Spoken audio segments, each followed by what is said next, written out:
Shalom, Assalamualaikum warahmatullahi wabarakatuh. Perkenalkan, nama saya Feren Friska Runtunuwu, jurusan Pendidikan Matematika, Fakultas Matematika dan Ilmu Pengetahuan Alam, Universitas Negeri Manado. Nah, tujuan pembuatan video pada kali ini yaitu untuk memenuhi tugas ujian akhir semester genap. Saat ini saya akan menyelesaikan satu soal yang akan diselesaikan dengan menggunakan metode simplex dengan fungsi tujuan yaitu maksimumkan Z sama dengan 50x1 tambah 20x2 tambah 30x3 dengan fungsi kendala 2x1 ditambah 3x2 kurang dari sama dengan 1000, 3x1 ditambah 2x2 kurang dari sama dengan 2100, dan x2 tambah 5x3 kurang dari sama dengan 1500. Untuk menyelesaikan masalah yang ada di slide sebelumnya, dilakukan langkah-langkah di bawah ini. Pertama, kita mengubah fungsi tujuannya, yaitu Z kurang 50x1 dikurang 20x2 dikurang 30x3 sama dengan 0. Dan yang kedua, kita ubah fungsi batasannya. Untuk pertama, 2x1 tambah 3x2 ditambah 0x3 dan ditambah S1 sama dengan 1000. Dan yang kedua, kita tambah 0x2 dan ditambah S2 sehingga menjadi 3x1 ditambah 0x2 tambah 2x3 tambah S2 sama dengan 2100. Dan yang ketiga, kita tambahkan 0x1 dan kita tambahkan S3 sehingga menjadi 0x1 ditambah x2 ditambah 5x3 ditambah S3 sama dengan 1500.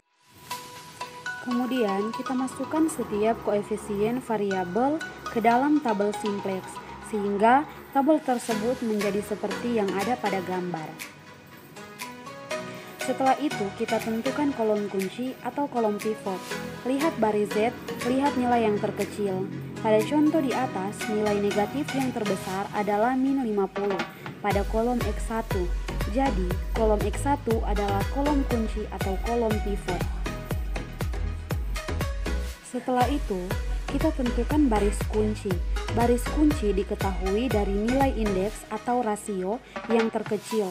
Rasio sama dengan nilai kanan atau kolom pivot. Jadi, nilai terkecil adalah 500, seperti yang ada pada tabel, sehingga baris kuncinya terletak pada baris S1. Berikut, kita akan mencari angka kunci atau angka pivot. Angka kunci diperoleh dari perpotongan antara kolom kunci dan baris kunci. Jadi, angka kunci yang diperoleh adalah 2, karena nilai 2 adalah hasil perpotongan antara kolom kunci yaitu X1 dan baris kunci yaitu S1. Berikut, kita membuat baris baru kunci. Karena nilai kunci berada pada kolom X1, maka baris S1 kita ubah namanya menjadi X1. Dan nilai-nilai pada baris S1 kita ubah pula dengan cara membagi nilai baris dengan angka kunci. Maka kita mendapatkan nilai baris kunci yang baru, yaitu baris X1. Kita lihat tabel berikut ini.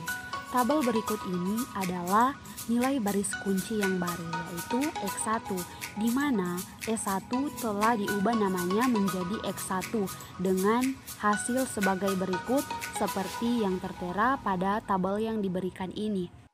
Saat ini kita akan mencari baris baru selain baris kunci. Baris baru sama dengan baris lama dikurangi dengan angka kolom kunci nilai baru baris kunci. Nah, saat ini kita akan mencari nilai baris baru Z. Nah, akan diperoleh dengan cara yaitu baris lama Z yang ada pada tabel awal dikurangi dengan nilai baris baru kunci yang ada pada tabel di slide sebelumnya. Dan hasil yang diperoleh dari pengurangan tersebut itu adalah hasil dari baris baru Z. Jadi jumlah atau hasil yang kita dapat itu adalah baris baru Z. Nah, ketika kita akan mencari baris S2 yang baru dan baris S3 yang baru, kita lakukan cara yang sama yang kita cari atau yang kita lakukan di saat kita mencari baris baru Z. Dan nilai-nilai baris baru Z, baris baru S2 dan baris baru S3 kita masukkan ke dalam tabel berikut ini. Perhatikan kembali tabel di atas ini. Bila pada baris Z masih ada variabel yang bernilai negatif, maka fungsi tujuannya belum maksimal. Sehingga untuk menghilangkan nilai negatif, kita ulangi lagi langkah-langkah sebelumnya. Ini kita lakukan terus-menerus hingga tiada variabel Z yang negatif. Dari tabel ini, kita dapat peroleh variabel masuk dengan demikian adalah X3 dan variabel yang keluar adalah S3 serta elemen default yaitu 5. Hasil perhitungan iterasi kedua adalah sebagai berikut.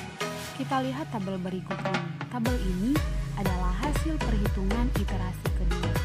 Tabel sudah optimal sehingga perhitungan iterasi dihentikan. Sehingga dapat kita simpulkan bahwa untuk memperoleh hasil maksimum X1 sama dengan 500, X2 sama dengan 0, X3 sama dengan 300. Baik teman-teman, kita telah memperoleh dari hasil yang telah kita dapat dengan menggunakan metode simplex. Dan saat ini kita masuk dalam permasalahan Corona Project Part 2 dengan analisis sensitivitas. Teman-teman, apa sih itu analisis sensitivitas? Nah, analisis sensitivitas merupakan analisis yang berkaitan dengan perubahan diskrit parameter untuk melihat berapa besar perubahan dapat ditolerir sebelum solusi optimal mulai kehilangan optimalitasnya. Sedangkan pada buku Operation Research, analisis sensitivitas didefinisikan sebagai analisis yang dilakukan untuk mengetahui perubahan yang terjadi pada parameter-parameter permasalahan linear terhadap solusi optimal yang telah dicapai. Pada analisis sensitivitas akan dibahas bagaimana pengaruh perubahan sumber daya atau koefisien fungsi tujuan terhadap nilai fungsi optimal. Dalam pembahasan kali ini akan ditunjukkan dampak perubahan sisi kanan fungsi kanan terhadap solusi optimal serta rentang perubahan sisi kanan fungsi kendala agar solusi masih tetap optimal. Di sini konstanta AIJ, BI, dan CJ diperkirakan atau dengan kata lain dapat berubah karena pengaruh suatu faktor. Analisis sensitivitas dirancang untuk mempelajari pengaruh perubahan dalam parameter model persamaan linear terhadap pemecahan optimal.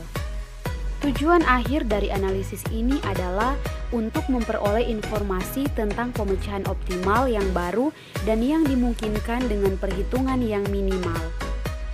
Nah, saat ini saya akan membahas soal yang akan diselesaikan dengan menggunakan analisis sensitivitas. Sebuah perusahaan memproduksi APD dan masker kulot untuk disumbangkan di tiap rumah sakit demi mencegah pandemi COVID-19. Sebuah APD memerlukan 8 meter persegi kain dan masker hanya menggunakan 3 meter persegi. Persyaratan kerja untuk kedua produk tersebut adalah 12 jam dan 4 jam. Harga pembelian kain adalah $8 meter persegi dan biaya tenaga kerja diperkirakan sebesar $15 per jam. Persediaan kain mingguan saat ini dan tenaga kerja dibatasi sampai 1.200 meter persegi dan 800 jam. Perusahaan menjual APD dan masker masing-masing dengan harga $350 dan $120. Tujuannya adalah untuk menentukan jadwal produksi yang memaksimalkan pendapatan bersih. Perusahaan sedang mempertimbangkan untuk memperluas produksi. Berapa harga pembelian maksimal yang harus dibayar perusahaan untuk kain dan tenaga kerja? Pertama, kita misalkan APD sama dengan X1 dan masker sama dengan X2. Bisa kita lihat pada tabel yang tertera di slide saat ini. Dari tabel berikut ini, kita memperoleh model matematikanya, yaitu fungsi tujuan maksimal Z sama dengan 350 X1 tambah 120 X2 dan fungsi kendala 64 X1 tambah 24 X2 kurang dari sama dengan 9.600, 180 X1 ditambah 60 X2 kurang dari sama dengan 27.000, X1, X2 lebih dari sama dengan 0. Ditanyakan, harga pembelian maksimal yang harus dibayar perusahaan untuk kain dan tenaga kerja. Nah, penyelesaiannya, pertama, meminimalkan Z sama dengan min 350x1 dikurang 120x2 tambah 0x3 tambah 0x4 dengan batasan 64x1 tambah 24x2 tambah x3 sama dengan 9600, 180x1 tambah 60x2 tambah x4 sama dengan 27.000, x1, x2 lebih dari sama dengan 0. Untuk ZJ kurang CJ kurang dari sama dengan 0, kita pilih nilai yang paling besar, yaitu 350 dan min kita pilih 150 yang terkecil. Jadi pertemuan antara baris dan kolom kunci yaitu P1 sama dengan 180. Bisa kita lihat pada tabel. Kita masuk pada iterasi pertama. Kita perhatikan tabel. Nah, P1 menggantikan P4 menjadi basis, sedangkan pertemuan antara basis dan kolom kunci dijadikan 1. Jadi P1 menggantikan P4 pada tabel sebelumnya. Nah, selanjutnya kolom kunci dijadikan 0 karena ZJ dikurangi CJ kurang dari sama dengan 0 masih ada yang positif. Kita pilih 10/3 maksimal sebagai kolom kunci dan minimal sama dengan 0 sebagai baris kunci. Jadi pertemuan antara baris dan kolom kunci sama dengan 8/3 pada P2. Kita perhatikan tabel berikut ini pada iterasi kedua ini. Nah, di sini sudah jelas bahwa ZJ dikurang CJ kurang dari sama dengan 0 itu sudah memenuhi. Maka iterasi dihentikan. Jadi, kita dapatkan X2 sama dengan X3 sama dengan X4 sama dengan 0 dan X1 sama dengan 150. Karena fungsi tujuannya mula-mula adalah maksimal, maka harus dikalikan lagi dengan min 1 sehingga kita peroleh maksimal Z sama dengan 350x1 tambah 120x2. 350 dikali 150 tambah 120 dikali dengan 0 mendapat hasil $52.500. Jadi harga beli maksimal yang harus dibayar oleh perusahaan untuk kain dan tenaga kerja adalah $52.500. Itulah materi dari saya dan semoga materi ini berguna bagi kita semua, terlebih khusus para pelajar-pelajar.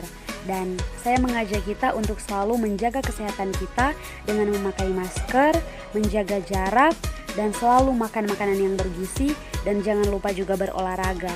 Demikian, terima kasih untuk kita semua. Assalamualaikum warahmatullahi wabarakatuh. Shalom.